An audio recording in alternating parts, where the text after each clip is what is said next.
It's a fact that cats and mice are natural enemies, thus it is natural that a cat would seek to eat a mouse, and it's only natural that the mouse would try to escape. But what if the cat sought to chop up the mouse with, say, an axe? Would it be wrong to assume that the mouse would defend itself with a bottle of acid? One could argue that the mouse might tie the cat to the railroad tracks, running him over several times and shooting him with a submachine gun as a preemptive measure. Is any of this implausible? Of course not. It's all just part of the natural order of things. So Itchy and Scratchy are only natural. Itchy and Scratchy is a short cartoon that will occasionally appear in The Simpsons. The cartoons can be boiled down to Itchy killing Scratchy in a rather gruesome way. In some cases, it can give Mortal Kombat a run for its money. Of course that isn't always the case, but I think you get the idea.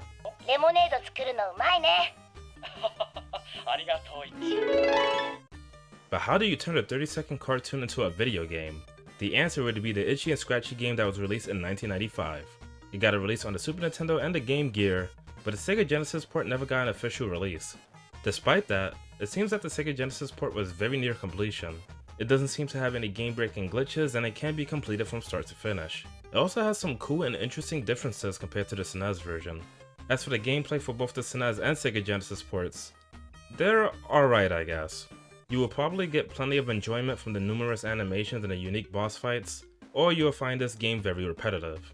But before I get into more detail, let's go over the controls. We'll start with the Sega Genesis port first, then we'll go over the Game Gear version later. A is used to jump, B will attack, C will switch weapons, and up will allow you to enter doors. The goal of Itchy and Scratchy is simple: deplete Scratchy's health to 0, then face him again in a boss fight in order to complete the level. There are 7 levels in total and all of them will have you face Scratchy. During each level, Scratchy will run around or chase after you. You're free to either fight him, or explore the level to find goodies that will give you an advantage. These include weapon icons that will give you 1 of 5 weapons. Itchy can hold up to 2 extra weapons, and he can switch between them by pressing C. Damage will vary between the weapons and their durability is limited. Thankfully, his trusty mallet will never break. Scratchy can also use weapons, but not all of them. For all weapons, you can attack by pressing B. They come in the form of smashing, slicing, tossing, and shooting. For the case of the smashing weapons, you can perform a power smash by pressing up plus B. The startup time is slower, but it will deal more damage than your normal attack. Now here's something I found very interesting about smashing weapons. The range of these weapons can hit further than they look. However, they'll cause a different animation in this case. Turns out, these weapons can land as a sweet spot or a sour spot. If you land the attack point blank, it will squish Scratchy into a pancake and deal its intended damage. If you land the attack as far away as possible, it will instead make Scratchy's head shake, which can make it deal less damage. I say it can since it's not 100% consistent. Nonetheless, I find it rather fascinating that a game like this would have such a mechanic. I'm surprised they didn't make a fighting game. So, getting back to exploring the levels, there are other goodies you can find. These include heart icons that will recover some health, Scratchy icons that will refill your health to full, Itchy icons that will grant extra life, and a cheese icon that will allow you to run fast for a brief moment. The Itchy icon and cheese icon aren't very useful. First off, extra lives are kinda pointless since the game seems to have infinite continues and you'll start right back at the level or boss fight. As for the cheese icon, you activate it by pressing B while holding down plus left or down plus right. It does indeed make Itchy run fast, but it can end incredibly quick since losing your momentum will make it end early. This includes attacking or even turning while on the ground.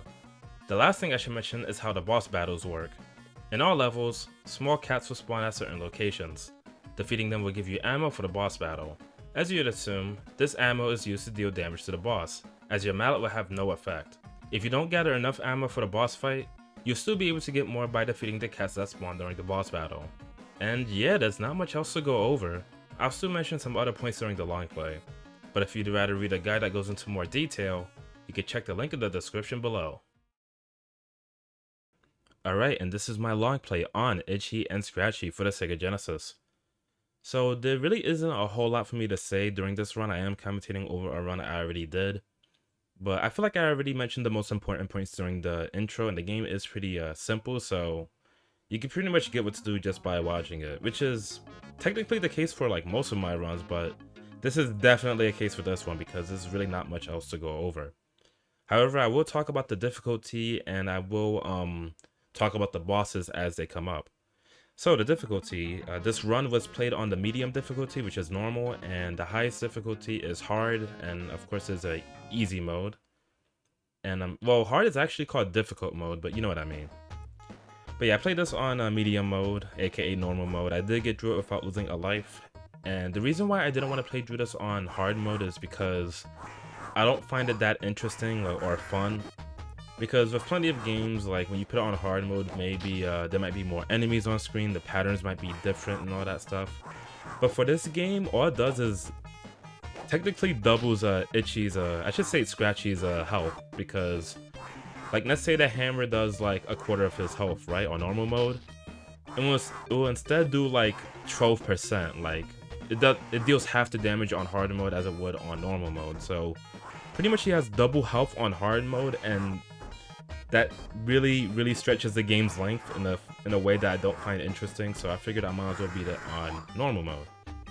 And this is especially the case because the ending is the same no matter which difficulty you play it on. So like if you finish the game on easy, you get the same ending as if you finished it on difficult mode. So there's really not a good reason to play this on like the hardest setting. You can if you want to, I guess, for bragging rights, but at the end of the day, it is a prototype. The ending is the same, and like again, the difficulty I don't find very interesting since it just like doubles his HP. I would have much preferred if it like halved your HP, so it means that you make less mistakes. Like that kind of idea I find more interesting. But since it just makes the fights longer just because you have to hit him more times, I don't really like that, so I just left it on the normal difficulty. And yeah, with that there's not much else I need to say. I'll pretty much come back for the boss battle so that I can explain those. And trust me, I really do want to go over some of them because there's a lot of nonsense, especially with the stage. I think it's stage 3. But man, there's a lot I want to say about the stage 3 boss in particular. And speaking of bosses, I get to go over the first boss. So I think you only need about like 15 bones to defeat Scratchy in this fight. Ooh, that's what I didn't get to mention, but before I mention that, to make more cat spawn, you have to hit the turtle's head, and it'll make a cat spawn to the left if you need more ammo. And yeah, I get to mention that actually, because I don't think I mentioned that in the intro. So I mentioned that when you attack with the mallet or any weapons that use like a smash, you can perform a powered smash by pressing up and B. But something I forgot to mention, and it's kind of shameful actually, and oh wow, that was another cool thing. So there's a tail hurt box where you can actually hit Scratchy's tail by hitting him from behind. And I think it works the same as a sour box, in which it doesn't deal as much damage as hitting him directly. But yeah, onto the important thing I should mention, especially for the boss fights. When you're using tossing weapons, like weapons that Itchy throws out, you can actually adjust how high he throws it by pressing and holding the attack button. Like if you tap it, he would throw it low. If you hold it for a brief moment, he would throw it like a bit higher. And if you press and hold the button, he would draw it as high as he can. And that's very important for the boss battles. Again, I don't know why I didn't mention that in the intro. I don't know if I will like go back and edit it, I'll see, but yeah, it is very important for the boss battles because there are some cases where you want to press and hold it so that it actually reaches the boss, like in the first boss fight.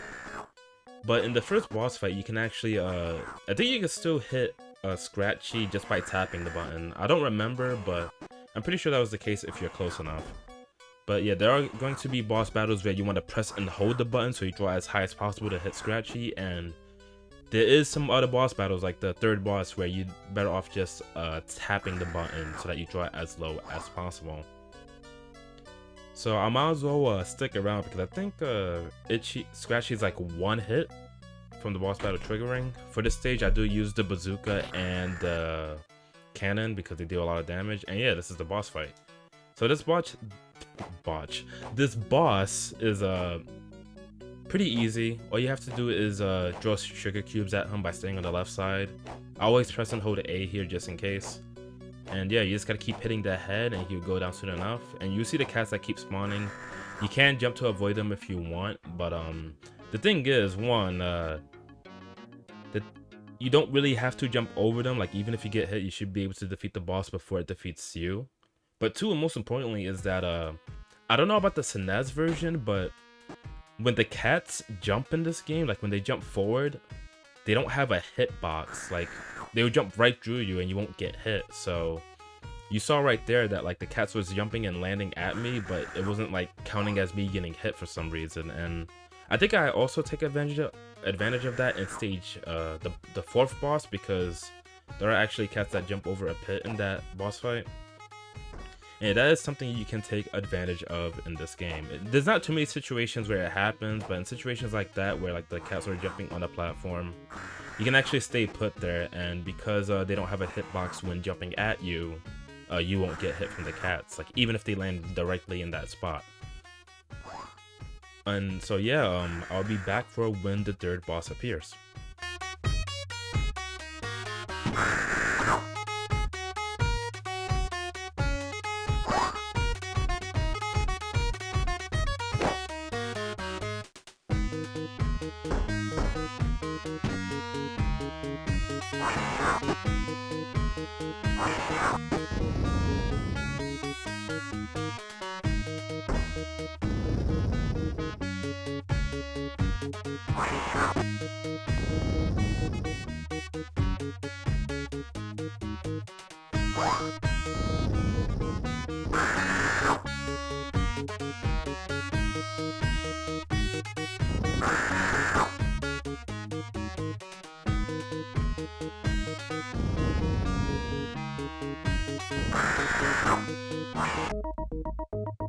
Oh boy, I get to talk about this fight. So in the SNES version, I guess I might as well talk about this while I farm a few cannonballs here. So in the SNES version, there's actually two fishes you can jump onto the right that'll go up and down. The Genesis version only has one, which is a bit ridiculous because stuff like that can happen where you just slip and fall. Now, the trick to this fight is you want to like hit Scratchy with a cannonball while he's peeking out. It won't count as damage if he's like inside the that big wooden statue. But the problem is that you have to keep jumping back and forth on this fish, and it's easy to slip off in this game. So you have to like jump on the fish, quickly try to hit Scratchy, and then jump off it. You can stay on the fish if you want right here, but chances are that will happen where you just get hit by a cannonball. And I think what makes this fight so difficult is you respawn back on the left when you get hit. So it's like, oh, okay. In the SNES version, that wasn't a thing. I think when you get hit by a cannonball in the SNES version, you actually respawn on the fish. So if you wanted to, you can treat the fight in the SNES version like a War of Nutrition, where you just stay on the fish and like kill Scratchy before he kills you. You can't do that in this version. So my strategy here was to jump on the fish when it goes up, and then throw a cannonball, and then immediately jump back, so I don't run the risk of like staying on the fish and probably getting hit by a cannonball. There are some situations where you can dodge the cannonball while the fish is going up, like while you're still on the fish, but it's not often, and even then it's risky. Like, it involves like moving left or right and jumping around like the cannonball as it fires. It's really messy, and with the slippery controls, at least for this part, I don't know, it felt slippery to me. It's very easy to get hit here. Now, another thing I should mention is that even though the bird that Scratchy throws and the cannonball can deal damage, falling down deals more damage than both of those. So if you are going to take a hit while you're on the fish, it's better to get hit by one of the two hazards rather than falling off, because falling off deals a lot of damage to you. And yeah, I think I got pretty lucky here, because again, a prior run to this, before this recording, I should say like the previous recording to this, because this run did take me 2 attempts to get through it without losing a life. I actually did die to that boss, and I want to say it was because there was times I got unlucky, but like I jumped on the fish and he shot a cannonball at the right time. But really it was because I was slipping up and I wasn't sure how to like go through with the boss battle. But it wasn't until the second run where I said, okay, screw it, maybe just like do this hopping, maybe hop back and forth and do it that way. And yeah, that's the third boss. I feel like I went on quite the tangent there, but yeah, there's not much else for me to say right now, so I'll be back for when the fourth boss appears.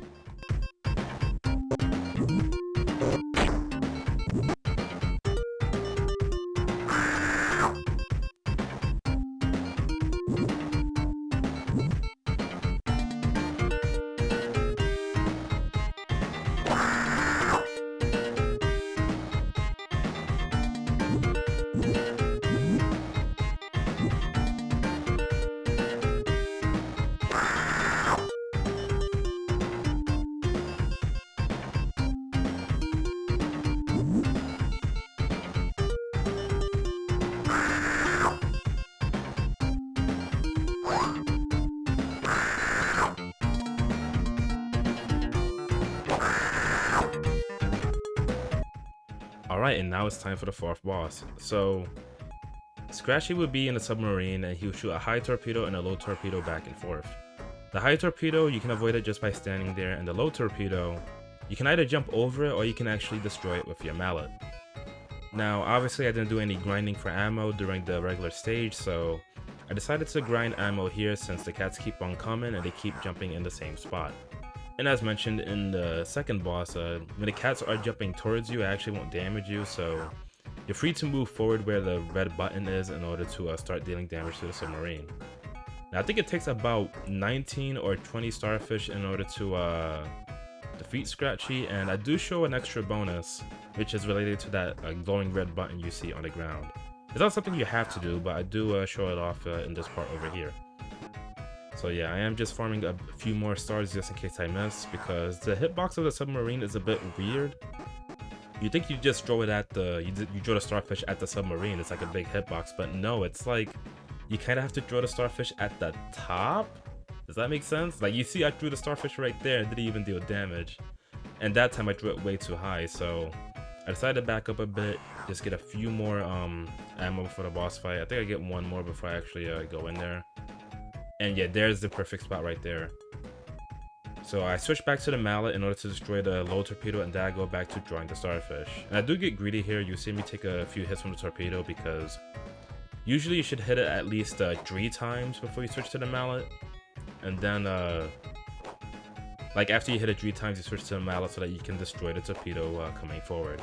I didn't do that, so you see me take some damage here. The torpedo does take a noticeable amount of health away, so I did play this a little bit risky.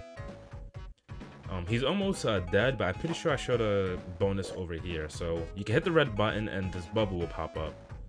Now what you have to do is you have to jump on the bubble at like the highest point in order to make it to that door on the top. Now it is possible to keep jumping on the bubble so that it doesn't pop, but I just prefer doing that, just one jump and then a second jump. And what you'll find in this room is a Scratchy icon, which will refill your health to full. So this room is worth going to if you do think that you need health in order to finish off the boss battle. Even though I was low on health, I don't think I needed it. I could have just stood there and keep hitting Scratchy with the... I think he needs like 2 or 3 more starfish in order to finish him off. Yep, there we go.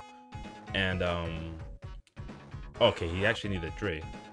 But yeah, like personally I prefer not hitting the button because it generates a pit in the middle, as you can see there. But again, thankfully when the cats jump over, they won't hit you upon landing, so as long as you stay near the edge, I should say, you can actually still deal damage to Scratchy by pressing and holding A to draw the starfish as high as possible. But yeah, now it's time for stage 5, and I'll be back for when the boss appears.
So for the stage 5 boss, this one is actually really easy to beat, in my opinion. So you stay to the right side and you constantly see cats spawn and jump to the left. And what you want to do here, if you didn't farm in the regular stage like I did, I think I only had like 7 cactus going into this, or 6. You just stay on the right and you want to occasionally jump over the barrel that comes by, and then you want to hit the cats in order to get ammo. And you see me do that for a while, and again, just keep jumping over the barrel and you should be good. You'll be able to avoid the dynamite, jump over the barrel, and of course the cats won't be able to hit you since you're right behind them. I did get hit there, but that's fine. Now after you have enough cactus to defeat Scratchy, I think it's about 20 or 25, I don't exactly remember. But once you have enough, this is when you can start hitting him. So the way you want to time it is the second you see him pop up, you want to be around here and you want to press and hold the attack button in order to actually hit him. And I think it's possible to do it from like a further range or whatnot, but if you go all the way to the left, then you're dealing with the dynamite and you have to react to the barrels faster and jump over the cat. So being in this spot is perfect because all you gotta do is just worry about jumping over the barrel every now and then, and even if you miss a shot, you can always just grind more ammo by hitting the cats that jump by. So yeah, really easy boss fight. There's not much else for me to say up to this point, so I'll be back for when we get up to the 6th boss.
Alright, so the 6th boss is actually no joke. Scratchy will be in a bulldozer, at least I think that's what it's called, and as he's in this thing, he will slam the floor to make bricks fall down. I think it's exactly 3 bricks every time he does this, and they are random in where they fall. And not only is he doing this while keeping you cornered, but there will be cats constantly running across the screen from the right. So this is actually one of my favorite boss battles because it's the only boss battle where you have to just be on your toes and actually focus, because you could try to jump over him and you know, like back to get out the corner, but then he can also reverse and he will chase after you. So I prefer to just keep myself cornered here, because what you have to do is 1, watch out for the bricks from the top, 2, switch to the mallet when in order to defeat the cats that run by. You can't jump over them, because if you try to jump over them, you'll be on the toxic cans, and then you'll be too high to actually face Scratchy, I should say. Not only that, but the cats will actually jump when they reach the left side of the screen, and then they'll start running right across the toxic barrel, so really no point in jumping here. Now, most importantly, I should have mentioned this first, is that to damage Scratchy, you have to throw a brick while the front of the bulldozer is all the way up. So right when it raises right here, that's when you want to throw a brick at it.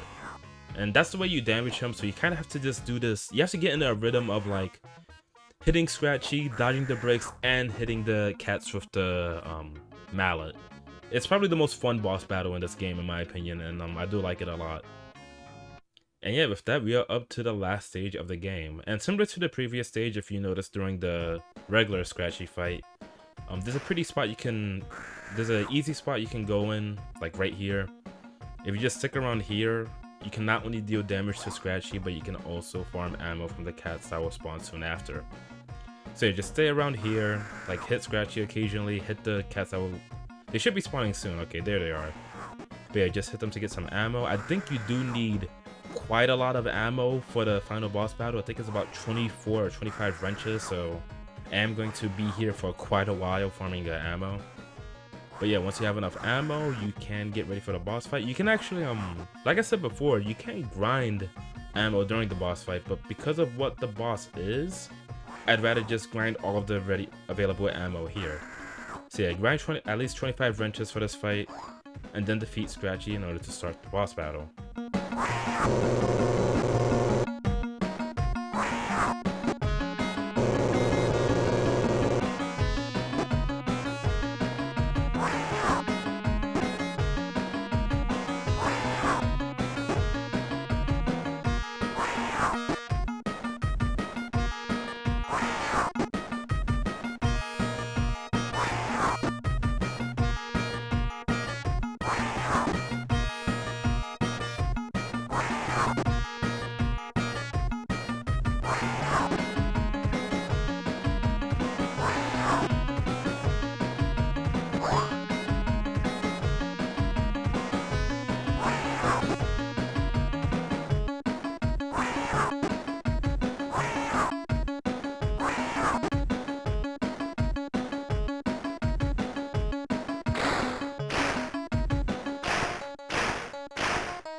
Alright, and now it's time for the final boss.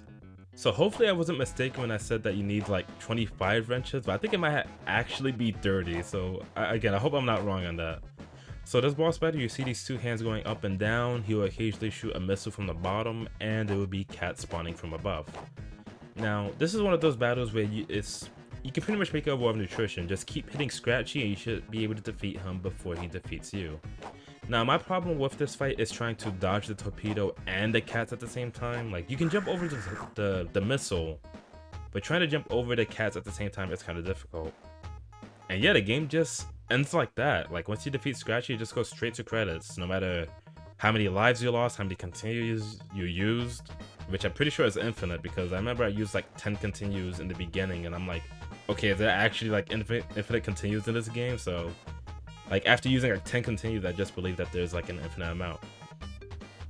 Now, yeah, that's pretty much it for Itchy and Scratchy on the Sega Genesis. You see this no matter which difficulty you played on, no matter how many lives or continues used, and all I can say for this game is, it's alright. I mean, obviously it was never released or whatever, but I think this was definitely worth a rent to at least. Like, this game is like the yin and like, if this game is the yin, Bart's Nightmare is the yang. Because you have Bart's Nightmare where it's nothing but trial and error and just like learning everything and getting good at it, and then being sent all the way back if you fail. And then you have a game like this where you can just pick it up and play it and get through it just fine if you know what you're doing. So yeah, with all of that being said, we will go into the Game Gear version.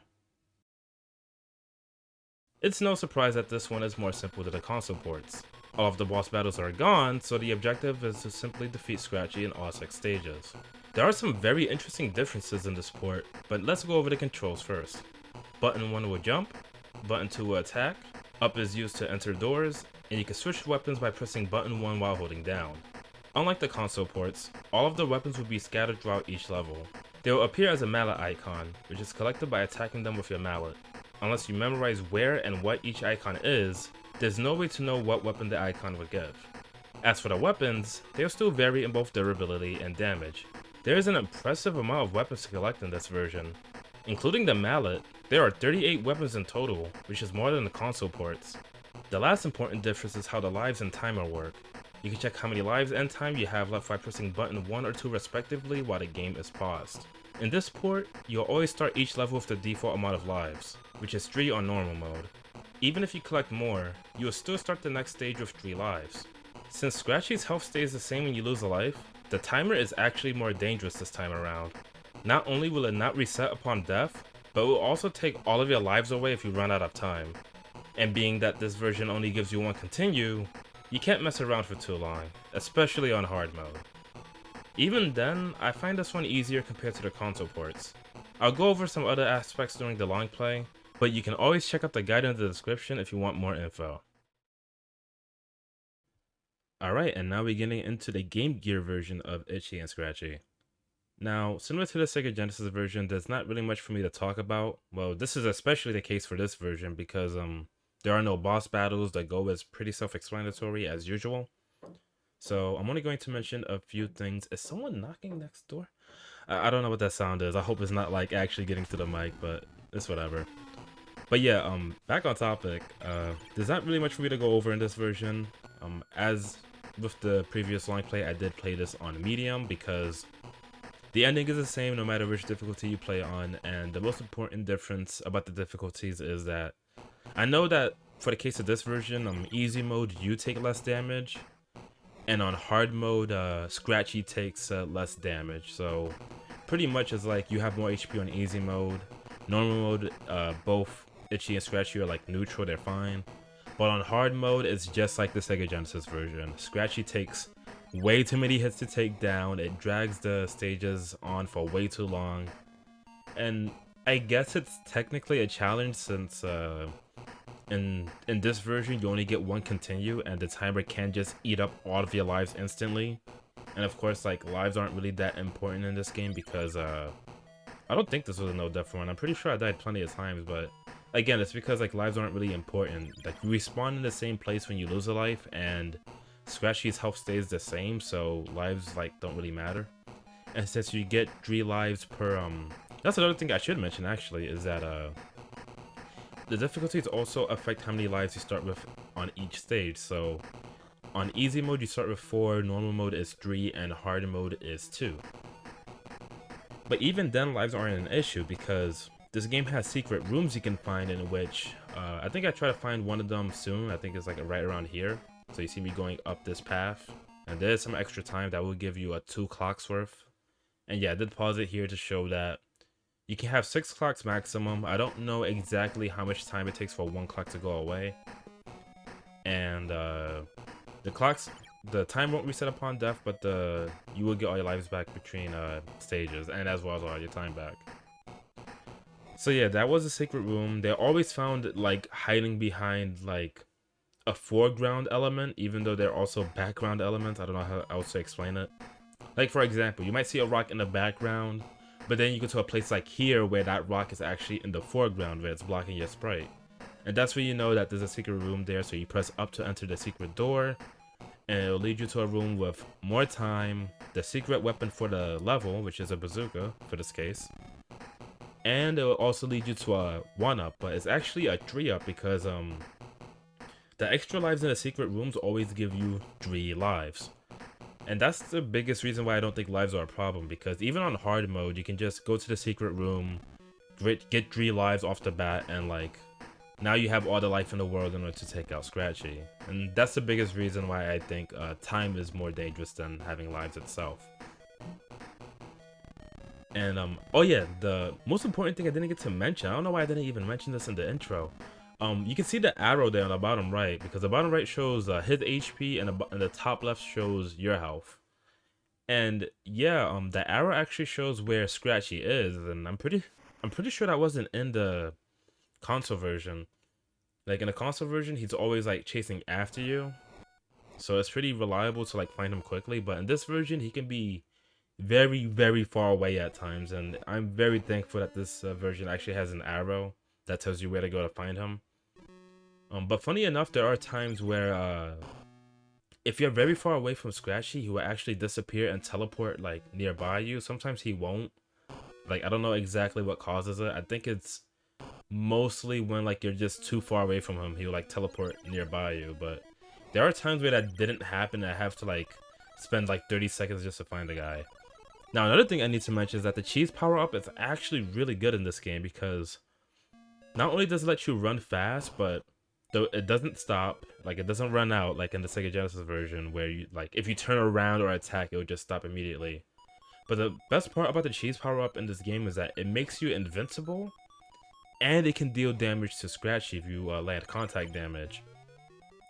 Now, when I was doing the video for showing off the weapons and like all of the animations and stuff for the Game Gear and the Sega Genesis version and all that, I actually did use BizHawk before then to see how much damage each of the weapons were dealing, and if you want the raw numbers, you can always check the guide in the description as usual. And when you use the cheese power-up, or even the shield icon, which gives you it's not like the cheese power-up. It does make you invincible, but it just doesn't make you run fast. So it's the same thing, except you're not running very fast. But yeah, when you're invincible, like with this power-up right here, and you make contact with Scratchy, you can actually deal up to like 16 HP. Now, for reference, Scratchy does have 100 and... I don't remember exactly how much HP he has in the Game Gear version. I think it was 130 on all difficulties.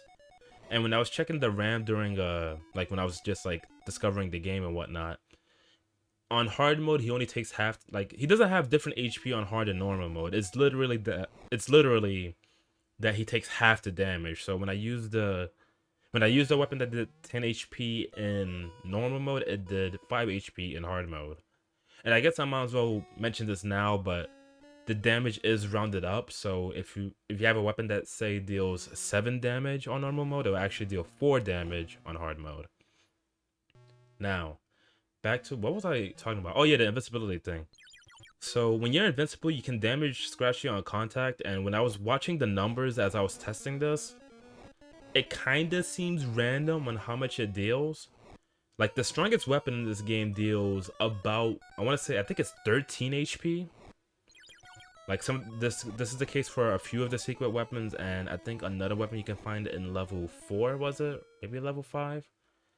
But, for the invisibility, it can do up to, like, 16 HP on contact, and that's a lot of damage. Because, like, if you can just land that consistently, then it's really good if you're trying to, like, speed through this game. So... in fact, you know what? There is a small chance it could deal even more than that. Again, I don't know I don't know how exactly it works. Like, there are times it dealt like 5 HP or 6. But the highest I've seen it deal was like 16. And I guess technically being invincible, whether it be the shield icon or the cheese icon, is the strongest weapon against Scratchy. And lastly, I should mention that, when you get a weapon, obviously it has limited durability and you know, different amount of damage, but that weapon doesn't come back until you lose a life. So let's say you took all of the weapon icons in like in this stage or whatnot. If you lose a life, then all of the icons will respawn. And there's also as with the Sega Genesis version, Scratchy can also take some of these weapon icons for himself to use against you. Like you can see right there, he actually has an axe. But again, he can't take all of them, and even then, you can get these weapons back when you lose a life. And is there anything else I need to mention before I like just stop commentating? I don't think so. I pretty much like said everything I needed to say about this port. And yeah, that's pretty much it. Like for our 6 stages, you just gotta defeat Scratchy in order to see the end credits. Oh, that is now I just remembered. So when I was, man, I thought I wasn't gonna say much for this game, but it feels like I'm saying even more than I did in the Sega Genesis version. But yeah, another cool thing about this game that I didn't realize, and I don't think anyone would notice unless they did a huge amount of testing, or maybe like me, they had BizHawk open or something. So I mentioned that there are times where when you have the invincibility power up, you can deal up to like 16 damage on contact, which is stronger than like the strongest weapon. But another interesting thing I found while I was looking at the numbers like during gameplay is that when you use projectile weapons point blank, like like the gun is like right in Scratchy's body. I was gonna say, you know what? Let me not even say that. I'm sorry, but if you have the weapon right inside Scratchy and you shoot, it can actually deal double the damage. So if you have a weapon that deals, let's say, 13 HP, it can deal 26 HP instead. So if for some reason you're trying to speedrun this game yourself, I think that is the strat, is you want to use a projectile weapon that can deal double damage when point blank, and you want it to be a weapon that doesn't have a super long animation. Like you can see here that like Scratchy got inflated and it took quite a while for him to like become hittable again. So hopefully I actually went over everything that's important. I feel like I was on quite the tangent there. But yeah, for the rest of this game, I guess I might as well just say my thoughts early, since there's not really much of an ending to this one. But yeah, Itchy and Scratchy on Game Gear is, like, when you consider the amount of weapons available and all that stuff, and like the unique animations for like plenty of them, not all of them, some of them, you know, reuse the same ones. I think this game is pretty cool. Like, you know, if I was a kid and I didn't have much else, especially for Game Gear standards, and I don't think I ever mentioned, you know, like I mentioned in the beginning of this video, like, these games are based off of what is essentially a 30-second cartoon, maybe even like 20 seconds. So for a handheld title, this game is pretty dang legit. Like, oh man, dude, imagine if it had like a Longplay 2-player mode where like one player is Scratchy, one player is Itchy, and like both of you are going after weapons and stuff. That would be so freaking rad, dude. Oh my goodness. I don't know why I'm even talking about this. But like, you know, like the potential is there, but even without that kind of stuff, like, because, you know, obviously that isn't the case, this game is pretty cool. Like, I think for the system it came out on and for like what it has to offer, it's alright. I would have appreciated if there was like a good reason to play on hard mode, like even some different text saying like, oh, congratulations, you're really good at this game or something. I think that would have made it pretty, like, I think that it would have made it like much more worth playing on the higher difficulty settings. But even then, it's like, you know, like if this was all I had as a kid or whatever, I would have played it on hard mode anyways. Of like, you know, you beat it on medium mode, you might as well get the most out of the game you bought, so might as well try it on hard mode, right? But yeah, with that, there's not much else for me to say. We are at the halfway point with this game. I will say that the last level in particular can take quite a while, since it is a maze-like level, but there are some weapons you can find out make it go by much quicker. And yeah, that's pretty much it. I hope you enjoy the rest of this long play, and with that said, yeah, I'll see you later.